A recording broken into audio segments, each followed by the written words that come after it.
여러분 안녕하십니까? 오늘 또 멋진 하루가 잘 진행이 되고 있습니다. 오늘 3차 법문에 참석해 주신 분들에게 다시 한번 또 감사의 말씀을 드립니다. 불교의 목적은 세상을 구하는 데 있습니다. 항상 정의를 추구하고 사회의식의 개혁과 변화를 중요시합니다.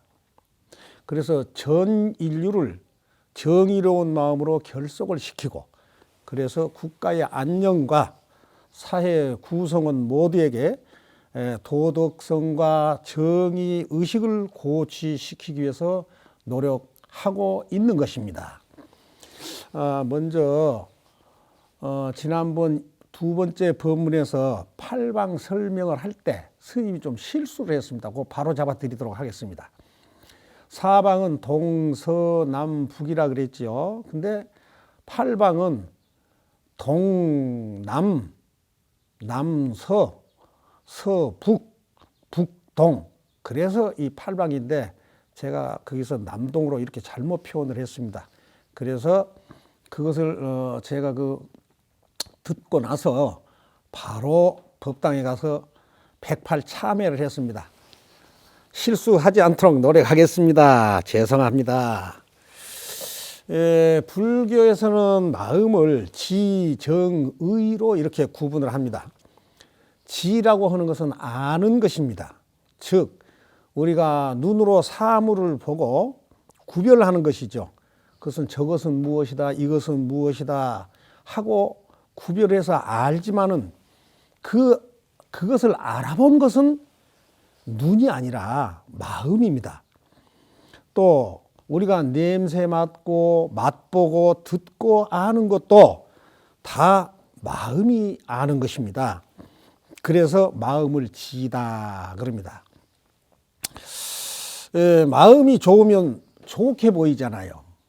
눈으로 똑같은 사물을 눈으로 보면서도 내 마음이 좋으면 좋게 보이고 내 마음이 불편하면 불편하게 보이는 겁니다. 그래서 지는 마음이다. 정은 감정을 말을 합니다. 그래서 즐겁다, 슬프다고 느끼는 그런 감정도 그것도 마음으로 느끼는 것입니다. 의는 의지로 느끼는 것인데 그것도 마음 작용이거든요. 이렇게 지정의를 알고 마음을 가장 순수한 상태로 만드는 것이 마음 닦는 공부입니다. 항상 마음을 착 가라앉히고 평온하게 유지하는 게 참 중요합니다.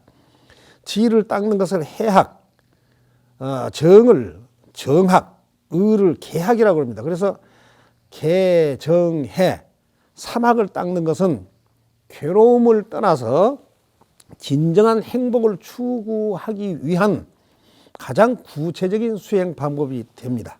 그래서 마음의 밝은 지혜를 얻기 위해서 항상 우리는 감정을 순화를 시키고 악업을 멀리하고 이렇게 선업을 쌓아나가면 비로소 삶의 참 가치를 찾을 수가 있습니다. 그러면 마음이 밝은 상태가 되어서 지혜가 생겨서 우리의 삶은 윤리적, 도덕적 의식 그런 것이 자연히 높아져서 늘 안정된 마음 상태에 평화가 찾아오게 됩니다. 그러면 여러분 여기에서 잠깐 지혜로운 생각으로 한번 들어가 본 게 어떻겠습니까? 옛날에 아들 3형제를 둔 아버지가 계셨습니다. 이 아버지가 유산으로 황소 17마리를 남깁니다. 그러면서 유서를 남깁니다. 이 아들 삼형제에게 유산으로 황소 17마리를 남기면서 유서를 어떻게 남겼냐 그러면은 장남은 절반인 2분의 1을 가져가도록 하라. 차남은 3분의 1을 가져가고 막내는 9분의 1을 나누도록 하라. 9분의 1로 나누도록 하라. 그러면서 단서가 붙습니다. 어떤 경우라도 황소 몸에 위해를 가해서는 안 된다. 자, 여러분도 한번 지금 나눠보세요. 17마리를 가지고 2분의 1, 3분의 1, 9분의 1로 한번 나눠보세요. 전자계산기를 한번 때려보세요. 자, 17마리 나누기 2분의 1을 하면은 8.5마리가 나옵니다. 17마리에 3분의 1 같으면 5.6마리가 나오거든요.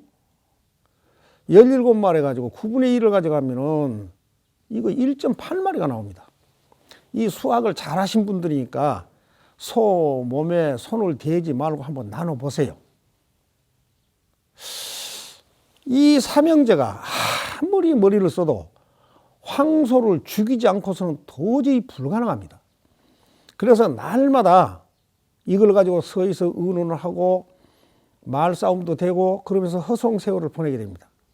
그러던 어느 날 막내가 제안을 합니다. 형님들 그러지 마시고 이 골치 아프니까 요 위에 사찰에 가서 스님한테 가서 의논을 해가지고 스님한테 답을 좀 내려달라고 하면 어떻겠습니까? 그러니까 형님들이 동의를 했어요. 그래, 가보자. 그래서 황소 17마리를 몰고 사찰로 올라갑니다. 그래서 스님한테 자초지종을 이야기를 합니다. 그래서 아버지가 이렇게 황소 17마리를 가지고 2분의 1, 3분의 1, 9분의 1로 이렇게 나누어 가지되 절대 황소 몸에 손을 대지 마라 하는데 이게 전부 소수점이 나오는데 이거 어떻게 해야 됩니까? 그러니까 스님이 가만히 듣고 계시다가 아무 말씀 없이 밖으로 나갑니다. 그러더만은 저 아래 동네에 가가지고 이웃집 황소 한 마리를 빌려와서 보태줍니다. 그러면서 다투지 말고 이걸 보태서 나누어 가져라. 그러면서 방으로 쏙 들어가 버려요. 18마리가 되니까 문제가 너무나 간단하게 풀립니다. 장남이 2분의 1을 가지니까 18마리에서 2분의 1이니까 9마리가 됩니다. 차남이 3분의 1을 가지니까 6마리가 됩니다. 막내가 9분의 1을 가지니까 2마리가 돼요. 2, 9, 18. 그래 주고 나니까 17마리 가지고 해결이 되고 한 마리가 남습니다. 그래서 스님 이거 한 마리가 남는데요. 그러니까 스님이 말없이 그 황소를 본래 주인한테 돌려줘 버립니다. 그래서 유산분배는 조용하게 끝납니다. 조금만 우리가 지혜롭게 생각을 해보면 모든 문제는 다툼이 없는, 모든 문제 속에는 다툼이 없는 해결책이 숨어 있습니다. 여기에서 잠깐만 우리가 한 번 더 생각을 해보자는 겁니다. 처음부터 삼형제가 서로 자기 욕심을 버리고 상대에게 더 주려는 마음을 가졌다면은 장남이 2분의 1을 가지니까 8.5마리가 나오면 그냥 동생들이 형님 그러지 말고 반올림 해가지고 형님이 9마리 가지십시오. 그럼 또 형님이 야 막내야 너 1.8마리 나오니까 너도 반올림 해가지고 너 2마리 가져라. 그러면 둘째 형님도 8.5마리니까 이거 5.6마리니까 형님도 6마리 가지십시오. 그러면 해결되는 거예요, 그게. 에? 해결이 되는데 서로 이걸 꼭 그 수학적으로 이렇게 따져가지고 하다가 보니까 꽉 막혀버렸다 이 말이에요. 그래서 반올림을 서로 해줬다고 하면은 스님의 힘을 빌리지 않아도 됐을 것 아닙니까? 그래서 지혜가 없으면 3일 굶은 놈이 한강이 녹두죽이라 해도 쪽박이 없어서 못 떠먹는 거예요. 아니 소처럼 그냥 입 대고 먹으면 안 돼? 그냥 풀쩍 뛰어 들어가서 먹으면 안 되냐고. 아이고. 지혜가 없으면 한 양짜리 굿 하다가 100양짜리 진 깨버리는 거예요. 그래서 우리는 서로 양보하고 살면 평화로운 사회가 됩니다. 절대 부를 혼자 챙기려고 생각하지 마세요. 부자 하나가 나오면 새 동네가 망한다는 속담이 있습니다. 부가 한쪽으로 쏠리지 않게 서로 나눔의 세상을 살아가야 합니다. 만약에 대한민국 모든 재산을 나 혼자 다 차지하고 있다. 괜찮겠어요? 언제 죽을지 몰라요. 가만히 안 놔둬요. 그래서 인생은 끝없이 배움의 과정입니다. 그 배움의 과정에는 항상 긍정의 에너지가 숨어 있는 것입니다. 모든 논란과 시비를 처리하는 데는 인내와 지혜보다 더 좋은 약이 없습니다. 그래서 늘 잘 참으면서 내 욕심만 좀 버리면, 그리고 살펴보면 풍파가 없어요. 그러면 한 걸음만 물러서서 이렇게 딱 물러서서 쳐다보면 천지가 훨씬 넓어집니다. 눈이 어두우면 밝은 세상을 볼 수가 없고, 눈이 어두우면 남들을 바른 길로 인도할 수도 없습니다. 마음만 가라앉히면 복잡한 문제도 간단하게 해결해낼 수가 있습니다. 그래서 마음을 내려놓읍시다. 마음만 내려놓으면 어떤 문제도 해결책은 금방 나옵니다. 스님들한테는요, 날마다 어렵고 괴로운 일, 억울하고 불만스러운 일만 가지고 와서 묻습니다. 진리를 안다고 하는 것은 삶을 완전히 바꾸는 일입니다. 마음 공부를 열심히 하면 고통에 빠지지 않는 삶을 살 수가 있고, 원결을 맺지 않는 삶을 살 수가 있고, 지혜가 터득이 됩니다. 그래서 수행자들의 삶은 가진 건 없어도 늘 기쁨에 가득 차 있고 베푸는 선행으로 이어지고 있습니다. 진리를 알면 소비적 번뇌, 망상 이런 것을 벗어나서 명확하고 빠른 판단 속에 삶을 허비하지 않아도 됩니다. 오늘 법문 들어주신 분들 행복하십시오. 건강하십시오.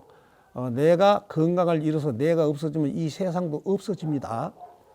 자, 그래서 오늘 법문은 여기서 마무리하도록 하겠습니다. 다음 주 화요일 날 또 뵙도록 하겠습니다. 모두 건강하시고 행복하시기를 바라면서 다음 시간에 꼭 뵙기를 희망합니다. 이만 하면 됐다. 뭘 더 바라겠느냐. 헐!